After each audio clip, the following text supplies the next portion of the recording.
kay murag ikaw akong gipangita.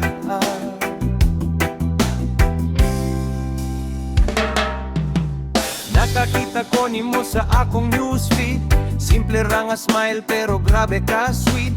Naglibog akong dughan nganong kiligon, bisag picture ra nimo akong matan-awon. Nagduha-duha ko kung mo chat ba ko, kay basin dili ka mo tagad nako. Pero kada online nimo sa gabi, murag gusto ko mo ingon okay. May Facebook ka ba girl? Pa-follow ko be, bas hindi pinaagian na magka-close tag samot. Sugi lang nato sa heart ug react, ang tot sa gugma mahimong tinud nga chat. May Facebook ka ba?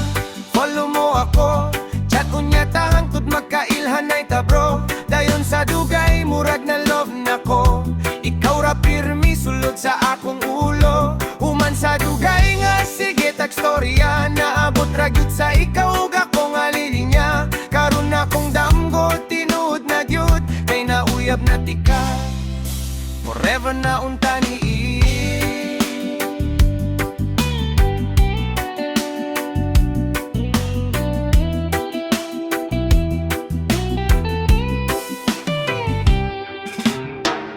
kada buntag good morning dayon, kada gabi iingat ha pirmi imong baon. Sa emoji nga puso nagsugod tanan, karon seryoso na gyud ang gibati sa dughan. Bisag layo ta usay sa lugar, murag duol gihapon tunggot sa atong messenger. Ikaw akong kalipay matag adlaw, sa imong tingog mawala akong kaapoy ug kahadlaw. Ug mo abot ang adlaw magkita na ta, dili na puro chat ug video call ra. Kay gusto ko hawiran imong kamot, ug mo ingon ikaw ra gyud akong giyando. May Facebook ka ba? Follow mo ako, chat unya ta hangtod magkailhan ay ta bro.